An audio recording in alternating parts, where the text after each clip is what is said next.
नमस्कार, सनातन विचार श्रृंखला में आपका स्वागत है। आज का विषय ज्ञान के लिए है। मुंडकोपनिषद का है, प्रथम मुंडक और प्रथम खंड से है। जो तत्व हमने इकट्ठा किया है वह मुंडकोपनिषद का प्रथम मुंडक और प्रथम खंड से लिया गया है।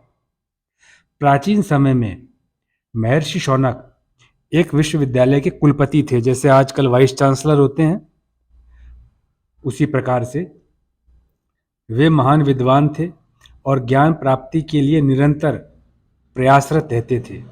एक बार महर्षि शौनक के मन में ब्रह्म विद्या की गहराई को जानने का विचार प्रबलता से उत्पन्न हुआ, तो वे अपने विचारों के समाधान के लिए महर्षि अंगिरा के पास आए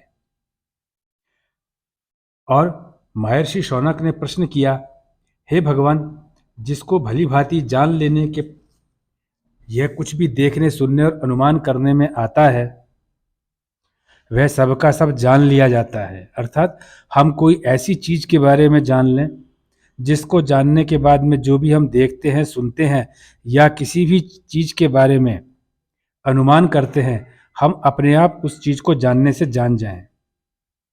जिस ज्ञान को प्राप्त कर लेने से बिना सुना हुआ भी सुना हुआ हो जाता है, बिना विचार किया हुआ भी विचारा हुआ हो जाता है।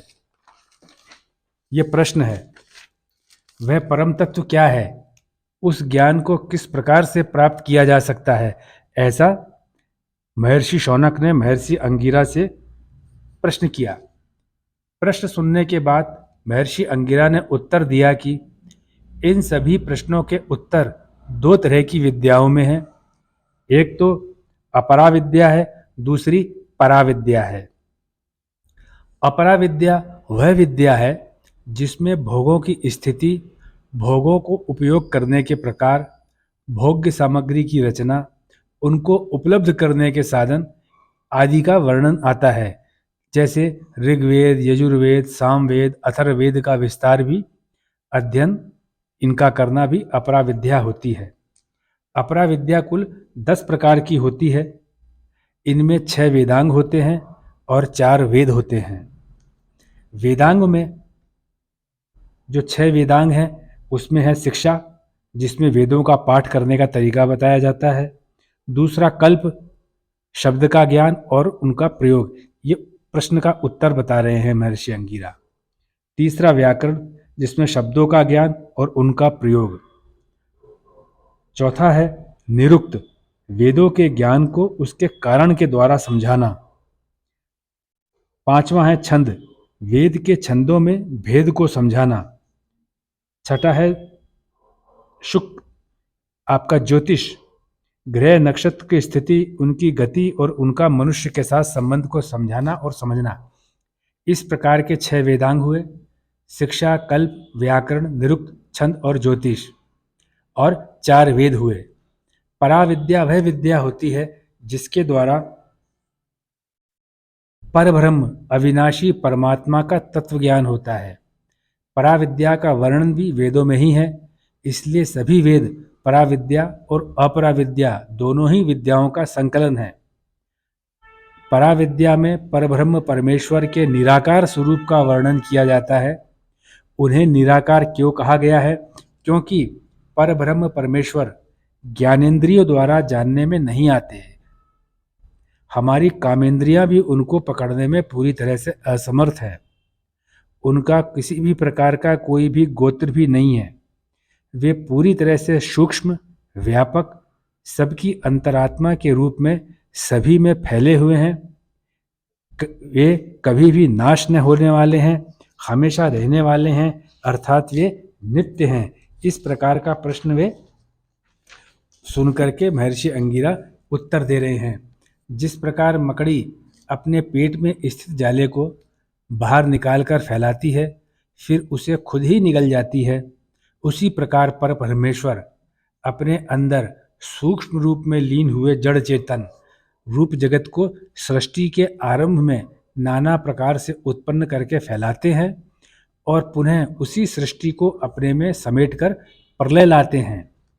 जिस प्रकार मनुष्य के जीवित शरीर में केश, रोएं, नाखून अपने आप बढ़ते हैं, उसके लिए मनुष्य को कोई कार्य नहीं करना पड़ता है। उसी प्रकार परब्रह्म परमेश्वर से यह जगत अपने समय पर अपने आप उत्पन्न हो जाता है और विस्तार को प्राप्त होता है। इसके लिए भगवान को कोई प्रयत्न नहीं करना पड़ता है। इसीलिए भगवान ने गीता में कहा है कि मैं जगत को बनाने वाला होने पर भी करता हूँ। इसलिए ईश्वर उदासीन है। ईश्वर को साधारण मनुष्यों की भांति जगत की उत्पत्ति करने के लिए कष्ट सहन करने वाला तप नहीं करना पड़ता। सर्वशक्तिमान परब्रह्म परमेश्वर के संकल्प मात्र से ही, अर्थात विचारने मात्र से ही, यह दिखाई देने वाला विराट जगत अपने आप प्रकट हो जाता है और उसी में तीनों काल, भूतकाल, वर्तमान काल और भविष्य काल चलते रहते हैं।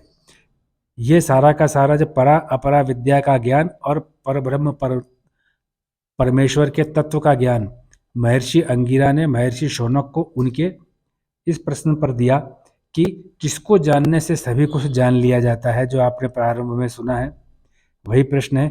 इसके उत्तर में ऋषि अंगिरा ने यह बात समझाई कि उन सर्वशक्तिमान, सर्वज्ञ, सबके कर्ता धर्ता परमेश्वर को जान लेने पर कुछ भी जानने को बाकी नहीं रह जाता है।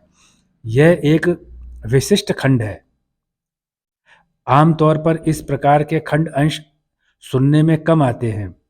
यह मुंडकोपनिषद का खंड है और यह महर्षि शौनक और महर्षि अंगिरा की वार्ता का अंश है जो मुंडकोपनिषद से लिया गया है। आप इसको बार बार सुनिए और अपने अवचेतन मन के अंदर इसको स्थापित कीजिए। आपको इससे असीम शांति का अनुभव मिलेगा। अपना बहुमूल्य समय देने के लिए बहुत बहुत धन्यवाद।